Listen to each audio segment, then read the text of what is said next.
Okay जी, सो activity ratios से मुराद है those ratios which major how efficiently a companies management is doing a good job of generating revenues and cash from its resources. तो जो assets आपने utilise किए हैं, जो resources आपके पास मौजूद हैं, उनको कितना एफिशिएंटली आपकी मैनेजमेंट इस्तेमाल कर रही है to generate revenue and cash. जितनी हाई ये रेशोज़ होंगी उतनी बेहतर आपकी एक्टिविटी है ओवरऑल ऑर्गेनाइजेशन में। तो इसके भी तीन मेन जो हैं वो रेशोज़ हम अमूमन इस्तेमाल करते हैं। The first is accounts receivable turnover. Accounts receivable वो अमाउंट्स हैं जो कि लोगों ने आपको पे करना है। तो आपके जो डेटर्स हैं जिन्होंने आपको पे करना है, that is accounts receivable is equal to net credit sales divided by average accounts receivable. So net credit sales का मतलब क्या है जी, जो चीज़ें आपने क्रेडिट पे सेल की हुई हैं उसमें से आप माइनस कर दें वो अमाउंट्स जो लोगों ने आपको रिटर्न कर दी हैं। तो जिन कस्टमर्स ने आपसे अमाउंट जो है वो उधार पे ली या आपसे जो सामान है वो उधार पे लिया है और आपको बाद में पे कर दिया है, उन दोनों का डिफरेंस आपने लेना है। So credit sales minus return is equal to net credit sales divided by average accounts receivable. Average accounts receivable means कि जिस टाइम पीरियड के लिए आप कैलकुलेशन कर रहे हैं, लेट्स से 1 मंथ के लिहाज से, तो मंथ के स्टार्ट में कितने अकाउंट्स रिसीवेबल थे और मंथ के एंड पे कितने थे, उनको आप ऐड कर दें, उन दोनों अमाउंट्स को डिवाइड बाय 2 कर दें, आपके पास एवरेज अकाउंट्स रिसीवेबल आ जाएंगे। तो ये दोनों जो चीज़ें हैं इनको आप इनका जो डिवीजन करके देखें तो that will be your accounts receivable turnover. जितना हाई होगा उतना उसका मतलब है कि जी आपकी कलेक्शन जो है वो अच्छी है, जितना लो होगा ये उसका मतलब है कि उतनी बुरी कलेक्शन है। लोग आपको पे कर अभी उन्होंने करना है सामान लेकिन आपसे उठा के जा रहे हैं। So obviously that is not a good thing. उसके बाद है जी इन्वेंट्री टर्नओवर रेशो। जो स्टॉक आपके पास पड़ा है उसकी मूवमेंट के लिहाज से हम देख रहे हैं कि जी स्टॉक जो है वो कितनी दफ़ा रिप्लेनिश आप कर रहे हैं ओवर अ टाइम पीरियड। इसका फॉर्मूला है cost of goods sold divided by average inventory. Average inventory, let's say जी if we are looking at it in terms of months, तो करंट जो मंथ है उसकी एवरेज इन्वेंट्री कितनी है और प्रीवियस मंथ की इन्वेंट्री कितनी थी, दोनों को ऐड करें, डिवाइड बाय 2 कर दें, you will get average inventory. उसके बाद है total assets turnover ratio is equal to net sales divided by average total assets. तो एवरेज टोटल एसेट्स होगा जी करंट ईयर के total assets divided by previous year के total assets divided by 2, you will get average total assets. और net sales के साथ उसको देखेंगे तो आपके पास टोटल एसेट्स टर्नओवर आ जाएगा। ये मेजर करते हैं जी how much you are making through your assets, कितना आप एफिशिएंटली अपने एसेट्स को यूटिलाइज़ कर रहे हैं, इन्वेंट्री को यूटिलाइज़ कर रहे हैं, अकाउंट्स रिसीवेबल के लिहाज से कितना आप रिकवर कर रहे हैं with in a certain time period. जितनी ये हाई रेशोज़ होंगी उतनी अच्छी बात है। इन रेशोज़ को अमूमन ओवर टाइम देखा जाता है, एक साल के अंदर या डिफरेंट ईयर्स को आप ओवर टाइम जो है कंपैरिजन में देखते हैं कि जी कर्व ऊपर जा रहा है ग्राफ पे या नीचे आ रहा है, उससे आपको ओवरऑल फाइनेंशियल हेल्थ जो है ऑर्गेनाइजेशन की एक्टिविटी रेशियोज़ के लिहाज से पता चलेगी। So last one is profitability ratios. Activity ratios efficiency को मेजर करती हैं, कितना एफिशिएंटली आप अपने रिसोर्सेज को यूज़ कर रहे हैं।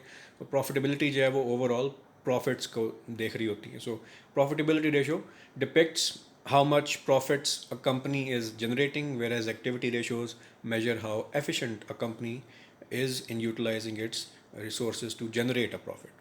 अगर सवाल आता है कि जी एक्टिविटी रेशियो और प्रॉफिटेबिलिटी रेशियो का डिफरेंस क्या है, तो उसमें ये चीज़ आप बता सकते हैं कि जी एक्टिविटी रेशियो एफिशिएंसी के लिहाज से प्रॉफिट्स को ऑब्जर्व कर रही होती है। सो सिंपली प्रॉफिटेबिलिटी रेशियो जो है उसमें हम देखते हैं कि डिफरेंट प्रॉफिटेबिलिटी मार्जिनस हैं। द फर्स्ट 3 जो हमने यहाँ पे लिखे हुए, ग्रॉस प्रॉफिट मार्जिन है, उसके बाद ऑपरेटिंग प्रॉफिट मार्जिन और नेट प्रॉफिट मार्जिन। पहले इन तीनों को डिस्कस करते हैं, फिर ROA और ROE को देखते हैं। Gross profit margin is equal to gross profit divided by sales multiplied by 100। ठीक है जी, सिंपल फॉर्मूला है। अगर आप ग्रॉस प्रॉफिट में से ऑपरेटिंग एक्सपेंसेस निकाल दें तो आपके पास ऑपरेटिंग प्रॉफिट मार्जिन आ जाता है। ऑपरेटिंग एक्सपेंसेस की मिसाल है जी रेंट या सैलरी। ये वो एक्सपेंसेस हैं जो कि नॉर्मल ऑपरेशंस जो आपके हैं उनमें ये आपके एक्सपेंसेस होते हैं।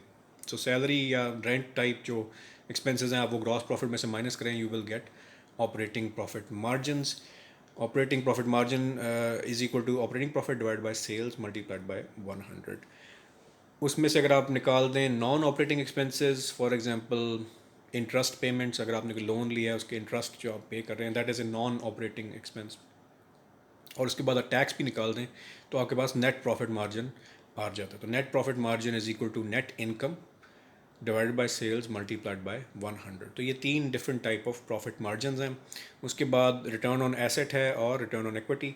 तो नेट प्रॉफिट मार्जिन में हमने देखा कि हमने नेट इनकम को सेल से डिवाइड किया और 100 से मल्टीप्लाई किया।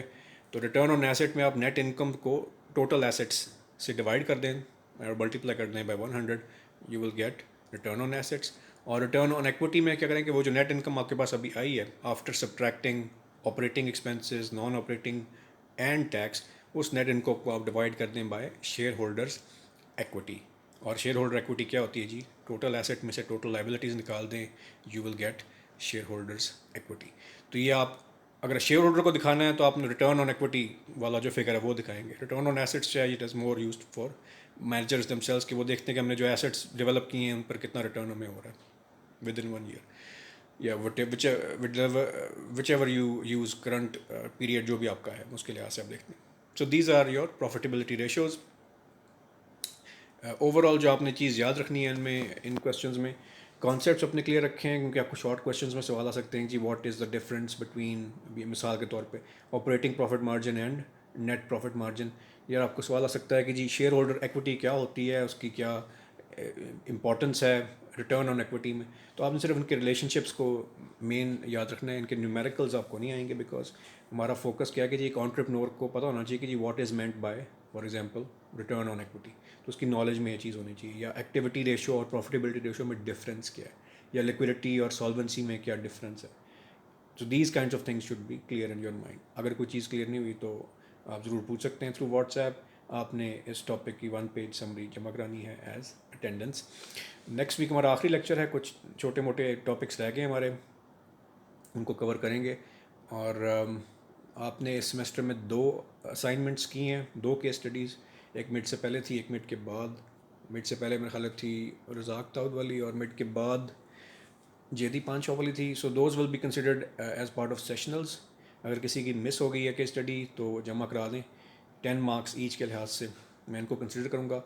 एक आपने क्विज़ दिया था which was for cold craft, वो ऑब्वियसली एज अ क्विज़ उसके 10 मार्क्स कंसिडर मैं करूँगा, और प्रेजेंटेशन के भी आपके 10 मार्क्स हैं। So that is total 40 sessionals. अगर किसी कोई रह गई है असाइनमेंट तो जमा करा दें ज़रूर। Thank you.